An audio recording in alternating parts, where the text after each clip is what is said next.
máximo de libertad posible para todos. Sabiendo una cosa, no hay nada más difícil de resolver en la historia, y hay muy pocos ejemplos, de estados, de países que sean capaces de articular un pluralismo de naciones, de nacionalismos y de regionalismos, bien sea basado en la raza, en la cultura, en la religión, etcétera, etcétera. Es muy difícil de organizar. Y los ejemplos más recientes se han roto. A diferencia de los ejemplos más recientes, yo me río mucho cuando se pone el ejemplo de Checoslovaquia, con perdón, y me río mucho cuando se pone el ejemplo de la Europa del Este, porque claro, son fenómenos recientes, mientras que el proceso histórico español, pues por lo menos, si consideramos la fecha histórica razonable, pues empieza allá por el siglo XV-XVI. Un momento, que todos se intervenir. A ver, Beiras había pedido la palabra antes y Amado Díaz. Al hilo de las últimas palabras tuyas, Rafael, eso significa que cuanto más siglos de opresión, en el sentido de no poder ejercer sus derechos nacionales, lleva un pueblo, menos derecho tiene a ejercerlo. Es genial. No, claro, sí, con una cosa muy reciente es comprensible. Claro. Yugoslavia, como es un estado creado en este siglo, pues es muy comprensible. Pero si Galicia lleva desde el siglo XV... y aún así sigue existiendo como algo que tiene una coherencia interna, entonces no, porque fijaos, llevamos 5 siglos, ¿qué sentido tiene después de 5 siglos venir ahí? Pero mira una cosa. ¿Galicia cuándo ha reclamado el derecho a autodeterminación? ¿Cuándo lo ha reclamado Galicia? Pues mira, Rosalía de Castro lo reclamaba en el siglo XIX. Eso es una persona, eso no son los gallegos. Rosalía es un producto de una sociedad, pero... y es la conciencia crítica de un pueblo en una fase histórica. Pero dejemos eso, Bueno, además, no, perdona, lo que quiero decir es... La historia, si empezásemos a afinar en materia histórica, veríamos que esto de España, claro, bueno, quizá en el siglo XVIII... Hombre, a ver, se puede hablar de que se nos va a terminar el tiempo del programa y yo quiero que hable los espectadores. A ver, América por los Países Bajos o con el Reino de Nápoles. Pero la historia se extiende hasta la historia también. Por cierto, Trías, Américo Castro escribió un precioso ensayo que se titulaba Español, palabra extranjera, es provenzal. Hasta ese punto, lo de España es una cosa tan así. Pero el derecho de autodeterminación, claro que está por encima de cualquier constitución. Está antes. Claro. Porque es un derecho colectivo. Es decir, la democracia... Es una libertad de pensamiento, es un hecho. Es una opinión religiosa. Pero vamos a ver, cuando se... es que no se ejerce. Perdona. Los bretones no lo dejan ejercer. Bueno, no los dejan. Yo constato. Pero yo no valoro. Yo constato que no una posición de fuerza. No de derecho. Yo creo que los bretones están oprimidos. Podemos en el córner... Acabar, Beiras, que ya veis que no soy el único que interrumpe. Pero esto, el derecho de libre determinación política está en el pensamiento de la izquierda. Está en Lenin, por ejemplo. Bien, de acuerdo. O sea, cuidado. Todo de ayer. Pero... Que todo de ayer. Sí, de ayer, sí. Pero de ayer. Es decir, no de antes de ayer o de antes de ayer. Y de hoy. De Lituania, de Letonia, de Estonia, de Eslovaquia y de Eslovenia. A ver si... Insisto en que no soy el único que interrumpe.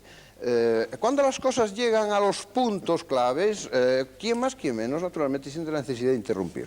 Pero lo que quiero decir es que, ¿qué significa libre determinación? Significa que, por ejemplo, en Galicia, el 40% de la población activa es labriega.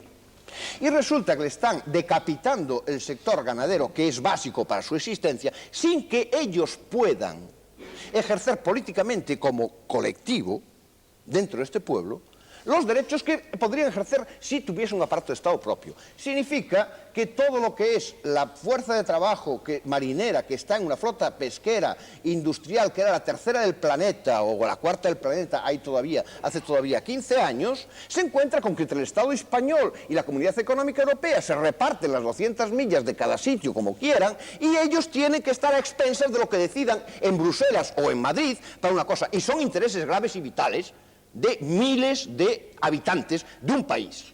Eso es la libre determinación, la autodeterminación. No es un concepto abstracto, ni es una discusión de juristas, y no es, desde luego, un texto rígido, literal, de una Constitución. Si una Constitución no acepta el derecho a autodeterminación, no lo asume como principio, hay un déficit democrático brutal en esa Constitución, producto de una coyuntura, la transición, en vez de la ruptura democrática. Claro. Si hubiese habido la ruptura democrática sería distinto. Pero yo no voy a volver a la historia, simplemente digo, lo que no se puede afirmar es que porque una Constitución no recoge un derecho que es fundamental, como el derecho de la libertad del individuo, del ciudadano libre en la Revolución Francesa, y el derecho del colectivo de ciudadanos, que es un pueblo, en documentos posteriores, porque no es solo por el problema de descolonización, en absoluto. Y Trieste mencionaba la Constitución americana, en una versión determinada. En el pensamiento marxista está en otra óptica distinta, como es evidente. Por lo tanto, eso podríamos estar discutiendo siglos, pero a mí lo que me importa es que implica cosas materiales y cosas culturales muy importantes, y esos son los derechos por los que se lucha. Y por eso el nacionalismo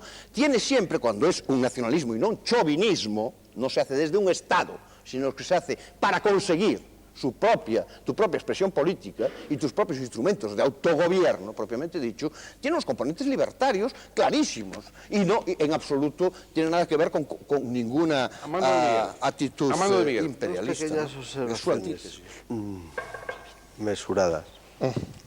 Porque yo no sé esto del nacionalismo, ¿por qué él lleva a esta crispación? Porque siempre fue un problema en el Estado español y está por resolver. Ahí está por resolver las cuestiones nacionales en el Estado español. Y se nos está diciendo que están resueltas por la Constitución cuando no es verdad. Hay una fórmula que puede ser aceptable, pero no está resuelto el problema. Yo no digo que esté crispado el problema en la España real. Repito, Amando de Miguel. Amando de Miguel. Repito, Amando de Miguel. Mi consejo al político en ejercicio es que o consiguen la mayoría absoluta o aquí no hay nada que hacer, ustedes verán.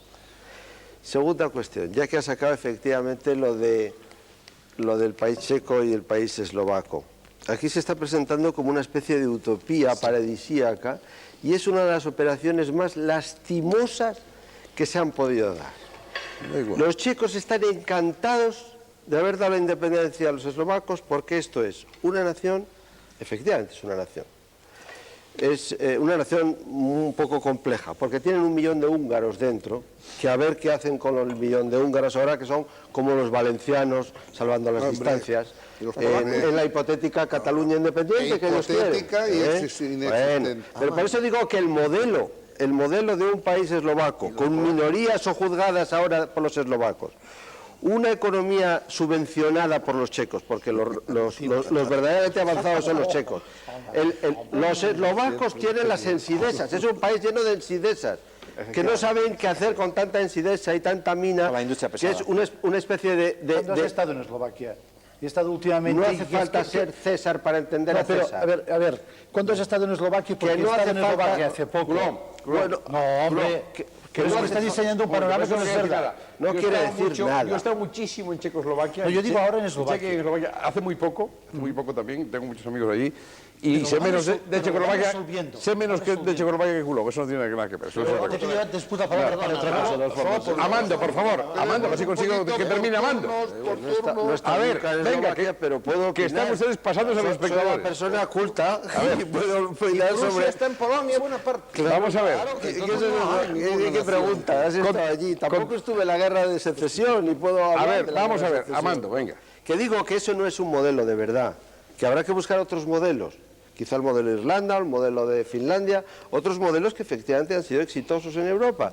Pero lo que está ocurriendo en la Europa del Este ahora, por favor, no lo mencionen, porque es un horror, de verdad, es un horror lo que es eso. Pues muy bien le parecía. Y lo siento por ellos, de verdad.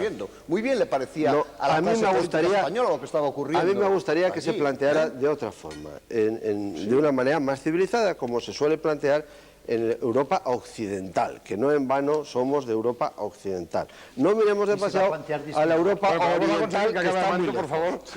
Y Lo digo por mí ya, que reitero quiero mi ir. consejo, hagan ustedes lo que puedan para sacar la mayoría absoluta, porque si no me parece que va a ser muy difícil gobernar esto. Bien, me toca a mí. No, les voy a decir, pasan de las 2:30. Teníamos que acabar ya. las 2:30. Es el turno de los espectadores. Si yo ahora les consiento seguir a ustedes, los espectadores se van a cabrear conmigo y con ustedes. Y con ustedes. 30 segundos. Es que 30 segundos cada uno se multiplican siempre. Es el turno de los espectadores. Es que si no nos cortan, con toda la razón, además en esta casa, nos cortan porque tenemos un tiempo limitado. Vamos con los espectadores, por favor, y no aprovechen cada pregunta para sacar cosas anteriores. Respondan a las preguntas de los espectadores, que son sus oyentes. Además, sus espectadores, muchos de ellos serán adversarios suyos, otros serán a favor, en fin, más bien adversarios, porque la única selección que hacemos es que las preguntas no les sean favorables, sencillamente. por una razón, porque si nos dicen, no, es que estaba preparada esa pregunta para que se quedase bien el caballero y tal. Procuramos seleccionar desfavorables, pero para todos igual también, esto es verdad. Adelante, José Luis Merino, vamos con las preguntas de los espectadores. Buenas noches. Una pequeña corrección, que acabas de decir que pasan de las 2:30, pasa casi una hora. De las 3:30, las 3:30. En Canarias. En Canarias era así. Por eso lo digo, para que no parezca siempre rápido. para que no parezca que es que lo hemos grabado Que hace no una están hora. aquí, pero han sido invitados. Quede constancia de que han sido... Bueno, adelante, José Luis, venga, ya... Sí, efectivamente han sido invitados y como otros muchos que también, como los vascos y demás, que han llamado también Lo quejándose. digo porque supongo que seguro que tienes preguntas de vascos o de canarios o de andaluces, bueno, que sepan que han sido invitados los líderes del Partido Nacionalista Vasco, de Euskadi Cosquerra, de partidos nacionalistas canarios, de partidos andalucistas, etcétera, y han rechazado su comparecencia. De modo que quéjense ustedes a sus líderes, no a mí, que ellos han sido invitados y no han querido estar. Adelante, José Luis. Preguntas hay muchas, como bien apuntabas, y en fin, en general críticas para los interlocutores, sobre todo para el señor Colom, como ya ha pasado en otros programas. Por ejemplo, muchísimas que pudieran entrar en la genérica esta de qué pasará con los que quieran seguir siendo españoles para un supuesto hipotético de independencia. Y vamos, he seleccionado sobre todo dos que hechas por catalanes. Una dice, sabía que no a todos los catalanes nos gusta el catalán, es más, a algunas personas nos parece incluso hortera. Y otra, también de otro catalán, dice esto, dice, si el 55%, plantea esta hipótesis, si el 55% de los ciudadanos le votaran, pero un 45% prefirieran quedarse en España, ¿cómo resolvería el problema? ¿Daría el derecho de autodeterminación a los españoles de Cataluña? Bueno, yo pienso que la primera pregunta no merece ni tan solo respuesta, por tanto paso de esta. Yo diría que por poco pertinente, ¿no? Y poco respetuosa hacia nuestra lengua y hacia nuestro país. En cuanto a la segunda pregunta, sí que pienso que es importante, aunque pueda estar hecha con una cierta mala intención. Seguro. Pero yo pienso que es importante, por eso me gustaría responderla. Yo lo he dicho al principio, si hay una mayoría un día de al menos 68 diputados en el Parlamento de Cataluña, que es la mayoría absoluta, que quiera la independencia, con legitimidad plantearíamos nuestra propia legalidad, sorteando la Constitución española dentro de lo que es el Estado de Derecho internacional y dentro de lo que es el respeto al derecho a la autodeterminación de un pueblo. Y segunda parte, automáticamente yo pienso que sería muy importante, es que no creo que moralmente nadie se atreviera pues, a plantear este hecho de declaración unilateral de independencia, sino al mismo tiempo recurrir inmediatamente a un referéndum o plebiscito popular para conseguir que realmente hubiera un apoyo, si es que existiera mayoritario. Si se ha dado esta mayoría, seguramente habría un apoyo mucho más masivo a un sí o a un no hacia la independencia. ¿Por qué? Porque simplemente la independencia de Cataluña representaría el sí, pues un mayor bienestar, mayor calidad de vida, en definitiva, ventajas para todos los ciudadanos que vivimos en Cataluña. Hablemos el catalán o no hablen el catalán, se sientan muy catalanes o del todo o no se sientan tan catalanes, sean de origen de toda la vida de Cataluña o, y en esto soy consciente de ello, sean de origen pues, de Extremadura o de Andalucía, de Galicia, hay 300.000 gallegos en Cataluña de origen, o de Castilla, pero que hoy ya son nuevos catalanes, sobre todo sus hijos y sus nietos. Es un poco aquel símil de los New Americans y New Canadians, ¿no? Los nuevos catalanes incorporados a un proceso voluntario. A partir de aquí, yo estoy convencido que una mayoría de población, en esta hipótesis, podría aceptarlo. ¿Qué pasaría con aquellos ciudadanos que no lo aceptaran? Pues bueno, ¿qué pasa con los que ahora, que estamos en minoría, no aceptamos esta situación? La acatamos democráticamente. ¿Qué tendrían que hacer estos ciudadanos en un Estado de Derecho? Acatarla democráticamente y, en todo caso, procurar ganar pues, en otras elecciones consecutivas. Punto. Perfectamente, además atendido lo que se preguntaba exactamente, que es lo bueno de las preguntas y las respuestas. Adelante con otra. Sí, en la misma línea preguntan a don Juan Trías, dentro de esta pregunta que prácticamente es la misma, si permitirían los nacionalistas en general dentro de sus territorios otros estados independientes. Concretamente, otra pregunta que es, ¿cuál es, como él habló de la autodeterminación, cuál es el límite, si lo hay, de personas para la autodeterminación? Claro, este es un problema un poco complejo, que no se puede... el límite de la autodeterminación sería una comunidad que tenga pues una cierta entidad y la verdad es que si planteamos la cuestión prácticamente y no teóricamente, en ningún pueblo se plantea, en un pueblo en el sentido no de pueblo sino de pueblecito, pues no se plantea el derecho de autodeterminación. Estamos comprobando que los que plantean el derecho a la autodeterminación son comunidades consolidadas o con un cierto grado de consolidación. Otro problema es, en el seno de una comunidad, y en el caso, por ejemplo, de Bosnia, pues cómo se articula el derecho de autodeterminación con la existencia de importantes minorías étnicas. Bueno, yo creo que en lo que yo defiendo, que es... O de ninguna mayoría consolidada, realmente. Que es una nación entendida como comunidad de ciudadanos que admite un pluralismo cultural, es compatible, pues en fin, el ejercicio del derecho a la autodeterminación por una comunidad consolidada y que se siente pueblo, con el respeto a unas minorías significativas dentro de ese territorio. Otra pregunta. Señor Arias Salgado, usted que está tan satisfecho de la política autonómica que defendía la UCD cuando era ministro, ¿qué opina de las declaraciones del conde de Barcelona cuando dijo que veía a España mal y algo desgarrada y con su unidad amenazada? Bueno, pues una opinión digna de ser escuchada, como todas las opiniones que pertenecen a personas sensatas y respetables, en todo caso, como todas las opiniones. Pero yo creo que los españoles debemos hacer un ejercicio de serena reflexión y cambiar, o por lo menos iniciar un proceso de cambio sobre la forma en que tradicionalmente hemos visto a España.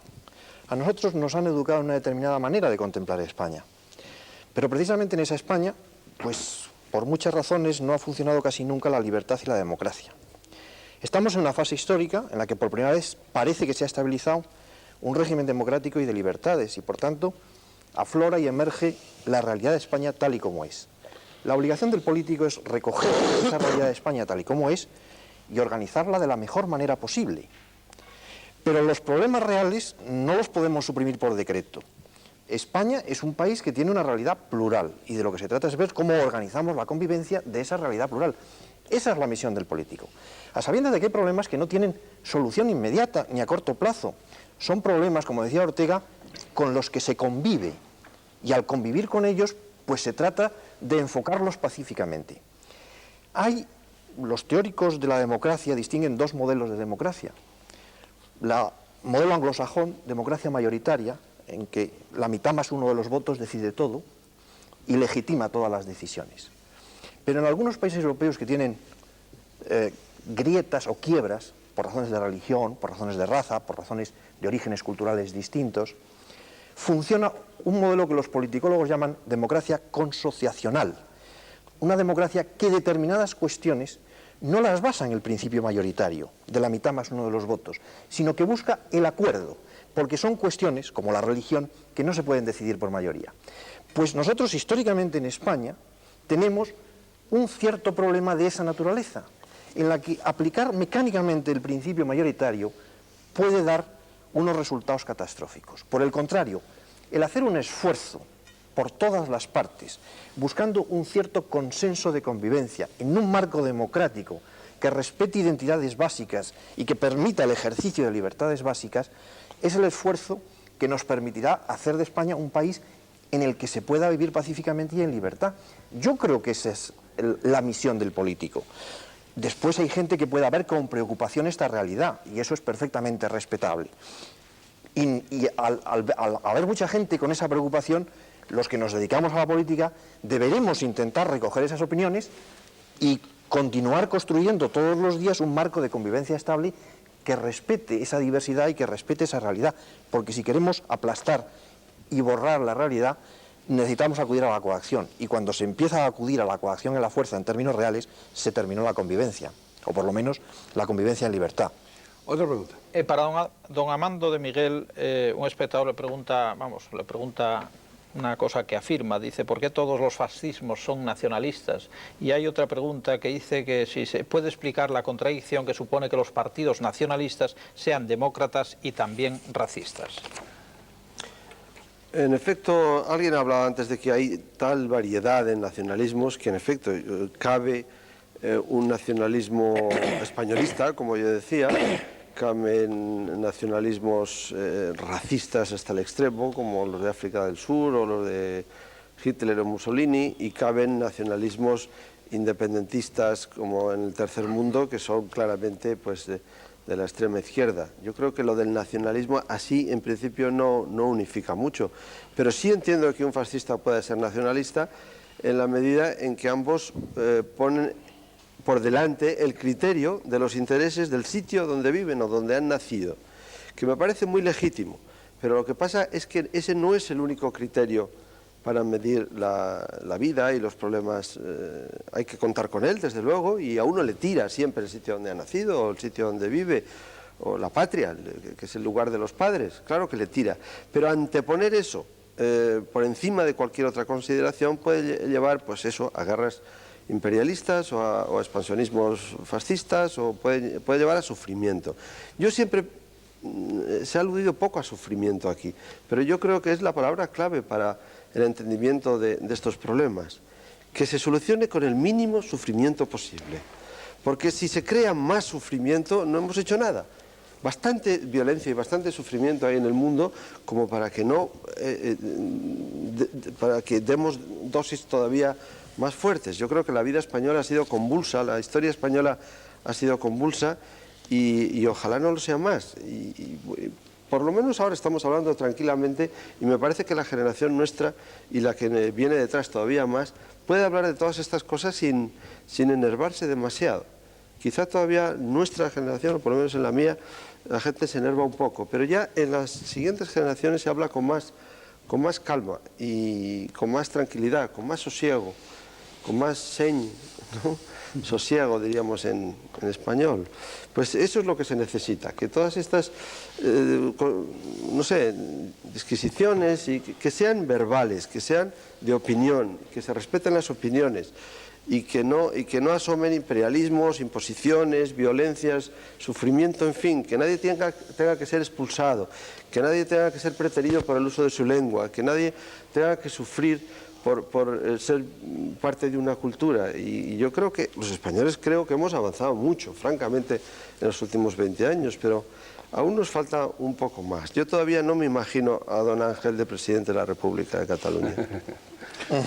Todo llegará, todo llegará. Otra pregunta. Para el señor Colom, precisamente, que como decía antes es el que más preguntas ha recibido, dice un espectador, según usted es demócrata y pacifista, ¿por qué la mayoría de sus compañeros de partido han realizado atentados? ¿Cómo es que en Barcelona se le ve relacionado con bandas como MDT o con gente del PSAN, grupos totalmente violentos? Yo pienso que la persona que ha formulado esta pregunta no sabe de lo que habla, porque si yo creo que hay una cosa clara, no solamente en mi trayectoria personal, sino en la de nuestro partido y todos mis compañeros de partido, es que precisamente, y creo que es algo que me imagino que el conjunto de la convivencia y la estabilidad democrática en el Estado español agradece y respeta, es lo que ha hecho nuestro partido en Cataluña. Hemos acabado con la violencia, que era muy pequeña, pero que había, y ya no existe. Y hay, en estos momentos, efectivamente, en nuestro partido se han incorporado aquellos que en su momento pensaban en la quimera de la violencia, ¿no? Que lo dejaron a raíz de nuestras peticiones y nuestro esfuerzo, que han apostado por la vía pacífica y democrática, que han afirmado, como afirmamos y como procuro afirmar cada vez, y nunca será suficiente, que no hay ningún ideal, por más noble que sea, en nuestro contexto, estoy convencido, que valga un acto de violencia, jamás. Y por lo tanto, relaciones con estos nombres que he dicho que no sé ni quiénes son, pues no los tenemos. Esquerra Republicana es tercera fuerza política en el Parlamento de Cataluña somos la segunda fuerza política en 1/3 de los municipios de Cataluña, por encima del Partido Socialista. Somos el segundo partido implantado en más de 600 municipios del país. Vamos creciendo a este nivel desde una estricta posición democrática, todos, sin excepción. No hay cabida en el proyecto por la independencia de Cataluña a una sola persona que quiera romper la convivencia. Yo estoy de acuerdo con Amando de Miguel en todo lo que has dicho en tu última parte de intervención, en buscar, y pienso que es positivo, incluso este debate es muy positivo hoy. Otros se han hecho, pero pienso que es, Balbín, enhorabuena porque has conseguido un debate enormemente positivo y tranquilo sobre un tema que continúa muchas veces siendo tabú. Y hoy lo hemos dicho, no todo, pero mucho, desde una tranquilidad, a veces interrumpiéndonos un poco y pedimos todo respeto, todos perdón por esto, ¿no? Desde una cierta pasión en un momento dado, pero ya ves, con una tranquilidad de saber que el diálogo y la convivencia y la democracia son elementos bases, incluso para personas que, como yo, y considero que una parte importante de nuestro país, no somos españoles, pero venimos aquí, hablamos esta lengua. Antes una de las preguntas insultaba mi lengua. Yo tengo un profundo cariño hacia la lengua española, un profundo cariño. Esta es mi respuesta a esta posición. Sí, la verdad es que ninguno de los que están aquí nos ha pedido hablar en su lengua, cosa que yo les agradezco porque así, sobre todo por un problema de mecánica de la producción. También sabemos hablar el español, no tan bien como los españoles, pero lo hablo bastante bien. ¿No? Incluso... Sí, es que sí. He hecho progresos últimamente. ¿No? Y no dice el de qué, que es una cosa muy catalana, ¿eh? Eso es verdad. Lo decía Cervantes. Pero es una traducción del catalán normalmente. Lo decía Cervantes, José Luis. ¿El de qué también? El de qué lo tenía Cervantes. ¿Ah, sí? Qué manía, por Dios. Eso no es de Serra, hombre. No es de Serra, no, es catalán porque se traduce clásico, es directamente. Clásico. Cervantes lo decía. Bueno, pues entonces... Muy bien. Amanda se queda con eso también, ¿eh? El de qué. Otra pregunta. Perdón por volver al señor Colom, por terminar la cuestión de la violencia, porque hay varias preguntas también desde la violencia contraria. Por ejemplo, no sé si tal vez estas mismas estén contestadas con su anterior intervención. Si es Colom que puede responder, está encantado. Si es consciente de que muchos españoles no contemplarían una transición pacífica a la independencia de Cataluña, ¿y qué le parecería Barcelona convertida en Sarajevo con la ONU en sus calles y el ejército español bombardeándola? Esto seguramente son personas con mentes calenturientas, porque yo estoy absolutamente convencido, y le digo sinceramente, igual alguien podrá pensar, Àngel Colom es muy inocente, ¿no?, en sus pretensiones de futuro, pero yo estoy convencido, de verdad, que este diálogo lo demuestra, que en los últimos años, en el conjunto del Estado español, se está avanzando, se está consolidando la democracia, que no está consolidada del todo, ni mucho menos, que hay brotes de intolerancia y tal, pero que poco a poco, y en esto siempre encontraréis, o siempre se encontrará a la gente que quiera la independencia de Cataluña, ¿no?, se encontrará en el deseo de una armonización democrática, de una reestructuración del conjunto del Estado español y en sintonía con el conjunto europeo, con la reestructuración europea. Yo estoy de verdad convencido que cuando se dé esta mayoría, que será gradual y dentro de unos años, no será inmediatamente, ¿no?, seguramente, en Cataluña o en Galicia o en el País Vasco, por la vía democrática y pacífica, yo estoy convencido del buen sentido común de los ciudadanos españoles y sobre todo de sus políticos. No tendría que fiarme mucho de los políticos españoles porque a lo largo de la historia de España pues más bien han reaccionado siempre fatal a los intentos de afirmación de nuestras naciones que no son españolas. Pero a ver, ya que llevamos una tradición en estos últimos años... Vayamos a la pregunta. No, vale, ya que llevamos una tradición en estos últimos años, digamos, de estabilidad democrática, yo estoy convencido que dentro de la Europa occidental, de la Comunidad Europea, nunca jamás un hecho democrático será atacado por un hecho de fuerza.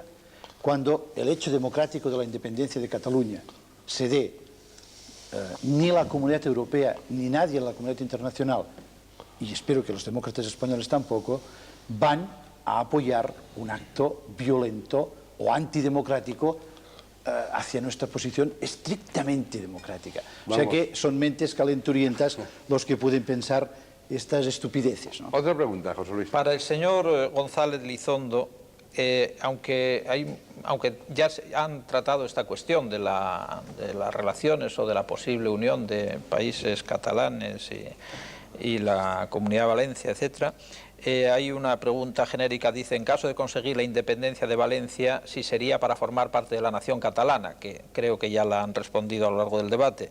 Pero ahí está otra curiosa, que dice, ¿qué pasaría, una hipótesis singular, qué pasaría si en vez de que Cataluña absorba o absorbiera al país valenciano, este absorbiera a Cataluña y todo se llamara país valenciano?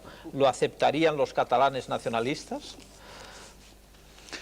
Bueno, yo desde luego tengo una cosa muy clara.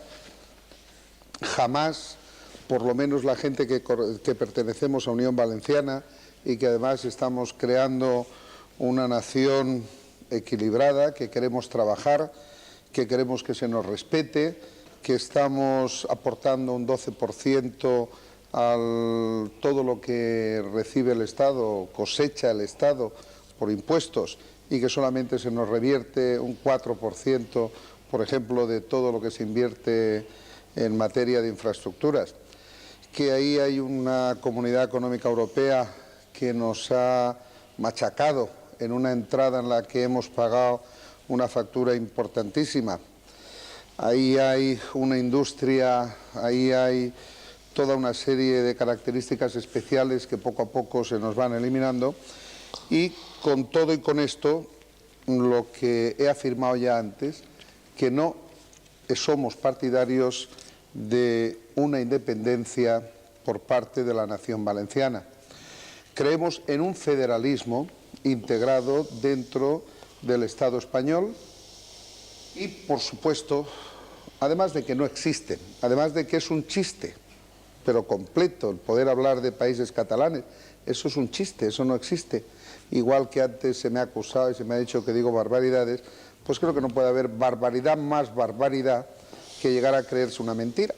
Entonces, por lo tanto, como no existe, ni tan siquiera podemos pensar ni en integrarnos, ni en que nos integren, porque sencillamente una quimera, un mesianismo solo es eso, quimera o mesianismo, no es nada más. Otra pregunta, José Luis. Señor Beiras, desde sus planteamientos marxistas, ¿cómo explica que allí donde el marxismo se ha institucionalizado, se haya arrasado con los nacionalismos?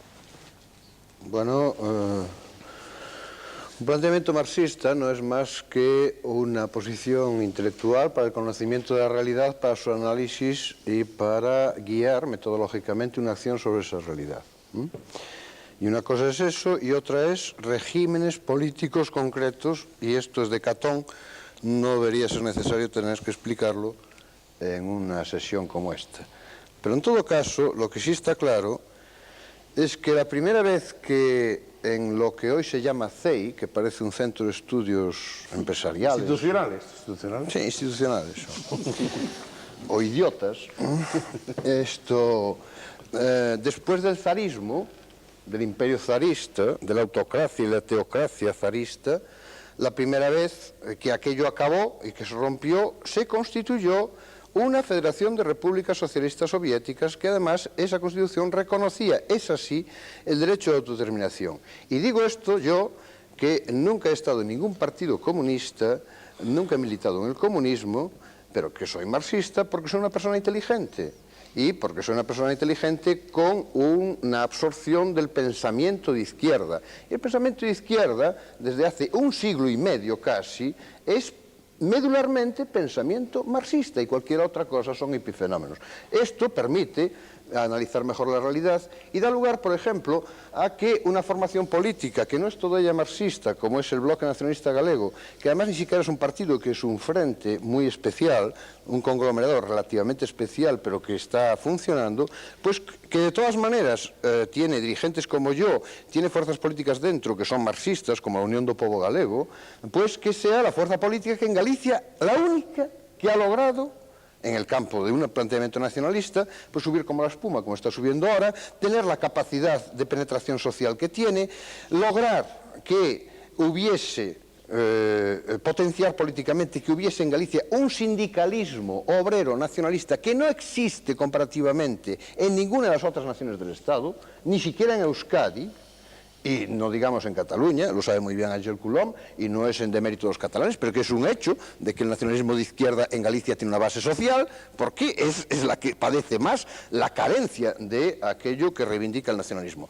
Y que todo esto, además, haya dado lugar a que el BNG en este momento tenga el pronóstico electoral de que en las próximas elecciones, si se celebrasen ahora, tendría diputados en las Cortes Españolas, y que el BNG, si fuesen elecciones ahora, pasaría de los 12 diputados sobre 75 tiene el Parlamento gallego, y además que sería una clave para una cosa muy importante que con marxismo o sin marxismo, desde un nacionalismo progresista, para Galicia es muy importante, acabar con la peste fraga, es decir, que no fuese alternativa de gobierno. Si eso todo parece poco y parece entonces muy complicado que siendo marxista y pensando en marxista se pueda hacer lo que acabo de decir, pues es un problema de quien tiene esa confusión mental. Todo cuarto, perdona, solo una postilla. Yo soy una persona muy especial y desde luego nunca me fío por las modas. Y sobre todo, me huele muy mal cuando se pone de moda que algo está muy bien, o cuando se pone de moda que algo está periclitado y muerto. Parece que ahora está muerto el marxismo. Bueno, pues sí, tal vez por eso yo soy más marxista que nunca en el sentido propio de la palabra, por lo tanto, mucho más capaz de dialéctica y mucho más capaz de análisis de la realidad y actuación congruente con esa realidad. Yo sé que Beiras es una persona especial, efectivamente, que no se guía por las modas. Pero iba a preguntar, esto es un paréntesis, espero que no sea una frivolidad, pero ha dicho, soy una persona inteligente y por eso soy marxista. Claro, en izquierda. En izquierda. Yo no se puede ser persona inteligente de derecha y no ser marxista. Sí, por supuesto. Es que entonces, si es de derecha no puede ser marxista. Aunque aprendieron mucho del marxismo y lo aplican muchas veces mejor que muchas formaciones de izquierda. Eso es cierto. El poder social aplicó mucho mejor el marxismo José Luis, que ciertas formaciones. Vamos con las tres últimas porque son las 4 de la mañana. A propósito de la cita que ha hecho el señor Beiras del señor Fraga, había esta pregunta para el señor Arias Salgado que dice si podría explicar él la administración única que pide Fraga y si esto sería un despilfarro para el país o un ahorro. Verá, el concepto de administración única, tal y como ha quedado en la ponencia que se ha aprobado en el reciente Congreso del Partido Popular, tiene un objetivo que se puede resumir de la siguiente manera. Primero, determinar cuál es la administración responsable prestadora del servicio. Es decir, el ciudadano tiene derecho a saber dónde ha de imputar la responsabilidad ante 4 administraciones públicas que pueden operar sobre una misma realidad. ¿Quién tiene la responsabilidad principal? Si es la administración central, si es la autonómica, si es la provincial o si es la local. Ese es el primer objetivo. Y tiene un segundo objetivo. Como consecuencia de la rapidez con que se ha realizado el proceso de transferencias desde la administración central para constituir las administraciones autonómicas, hay tareas que se duplican por parte de las administraciones públicas, se duplican, realizan la misma función la administración central y la administración autonómica. La propuesta pretende, a través de un examen pormenorizado y casuístico, función por función y servicio por servicio, ver dónde efectivamente se produce una duplicidad innecesaria de administraciones públicas, por tanto una duplicidad no constitucional, una duplicidad que no tiene nada que ver con la existencia requerida por la Constitución de competencias compartidas en unas cosas y competencias concurrentes en otras. De hecho, hay ahora en las comunidades autónomas actividades sobre las que concurren innecesariamente 2 administraciones públicas, la central y la autonómica. Y eso exige un examen casuístico, como digo, y pormenorizado. Y finalmente, la propuesta tiene una tercera característica. No se trata de una decisión que pueda realizar un partido político. Es una decisión que, por realizarse mediante ley orgánica de transferencias y aprobada por mayoría absoluta, por tanto, en las Cortes españolas, requiere un doble consenso. Requiere el consenso de las comunidades autónomas, que naturalmente van a recibir la transferencia de aquella tarea o de aquella actividad que tiene una duplicidad administrativa, por una parte. Como las comunidades autónomas estarán previsiblemente regidas por partidos políticos distintos, para establecer alguna norma de carácter general se requerirá lógicamente el consentimiento de las comunidades autónomas de una parte. Y de otro lado, La ponencia establece como criterio político necesario para continuar el perfeccionamiento del Estado autonómico y también para realizar este concepto de administración única, el consenso. El Estado de las autonomías, desde el proceso constituyente, se ha realizado mediante consenso, con un breve paréntesis que afecta al Estatuto de Andalucía y al Estatuto de Galicia, con resultados negativos en ambos casos porque creó conflictos innecesarios. Desde ese mismo momento, todo el proceso autonómico se ha desarrollado siempre por consenso de los principales partidos políticos. Están los pactos de Leopoldo Calvo Sotelo con Felipe González y los más recientes del gobierno González con el Partido Popular. Por tanto, todo lo que vaya a suponer en el futuro perfeccionamiento del Estado de las autonomías, desde esta perspectiva de la administración única como de cualquier otra perspectiva que se pueda plantear, habrá necesariamente de requerir el consenso. Última pregunta. ¿Habrá algún programa? Me acabo de enterar, porque haremos, Fraga no se enteró. haremos algún programa además sobre administración única que creo que merece la pena. ¿Me has dicho Última pregunta. José. ¿Última o penúltima? Penúltima, venga. No, es que cuando dijiste 3 solo pasó una, ¿eh? No, pasaron 2, una Beiras y otra... No. ¿No? Pues penúltima. Penúltima. Para el señor Trías, de un catalán de Madrid, dice, si no existiera o hubiera existido el centralismo político o económico, ¿estaríamos hablando ahora de nacionalismo en España? Seguramente no, claro. Esa es de sencilla respuesta. Otra pregunta. Sí, la última para don Armando de Miguel, para el que hay muchas sobre la lengua en Cataluña y en fin, pero es que hay estas que creo que para el final es lo más, porque son bastantes. De uno dice, mi abuelo es catalán, mi mujer gallega, yo nací en Toledo, resido en Madrid, tengo un hijo gallego, una hija madrileña, ¿dónde me encuadro yo? Y otro de Sevilla dice, si los demás son vascos, catalanes, gallegos, valencianos, ¿de qué nacionalidad soy yo? ¿Español? Bueno, yo creo que el verbo que hay que emplear es el de Ortega, que no es convivir, como decía don Rafael, sino conllevar, como él sabe muy bien. Es un verbo precioso que Ortega acuñó casi para esto y que me parece que solo se utiliza para esto. Es decir, ante todo este puzzle, yo creo que el verbo conllevar es muy bueno. Es decir, bueno, con una cierta resignación, ¿por qué no? Porque el problema es insoluble. ¿A qué nos vamos a engañar? Como todos los problemas cualitativos, culturales, religiosos, todo lo que no se puede ceder una cantidad. Los problemas de salarios, esos son fáciles de ceder, porque cedes hasta aquí y el otro hasta allá, las compras de empresas, las ventas de empresas, todo eso se arregla. Ahora, los problemas de lenguas, de banderas, de identidades, de religión, todo eso es, por eso antes decía Rafael, que hay lo que se tiene que hacer es el otro, es sentarse a dialogar pausadamente, sosegadamente y procurando conllevar el problema. Yo creo que este sería el verbo que hay que rescatar. Como ven, Se acabó. Colón, yo quería ver más tiempo, pero llevamos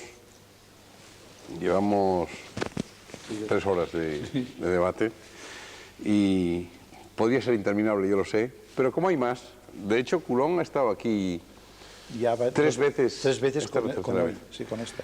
No está mal. No creo que tenga tantos programas donde le dejen decir lo que le parezca. No, realmente, si me permites, tengo que decirlo, es el espacio más abierto que he encontrado en cuanto a debate y te felicito por eso. Bueno, muchas de gracias. verdad. Iberia es la primera, en otra estuvo más presente, como le ha dicho, lo dijo mejor. Pero ya estará más. Hubo otros nacionalistas que también estuvieron en este programa. Yo sabía que era un problema espinoso y por lo tanto sabía que estoy seguro que ustedes en sus casas en este momento están discutiendo sobre el asunto y que toman partido también pasional, porque precisamente por lo que dice Armando, que son problemas difícilmente, por lo menos resolubles, si no irresolubles, difícilmente resolubles desde el punto, en el diálogo, pero como él dice, también yo ahí sí me identifico con él. Cuanto menos sufrimiento mejor. Vamos a ver cómo se arreglan las cosas, que por lo visto no están tan arregladas como todos esperábamos. No sé si creíamos, pero esperábamos. Gracias por su participación. La próxima semana vamos a hablar de algo que nos trae, son problemas cotidianos, que nos trae a mal traer a todos los españoles, nacionalistas o no, independentistas o no, a todos los que estamos en este Estado de Derecho, pendientes, porque forma parte de la vida cotidiana y dura también, y de la del sufrimiento, que es la de las listas de espera. De modo que con el título La paciente espera del paciente, hablaremos el próximo viernes. Muchas gracias a todos ustedes y muy buenas noches.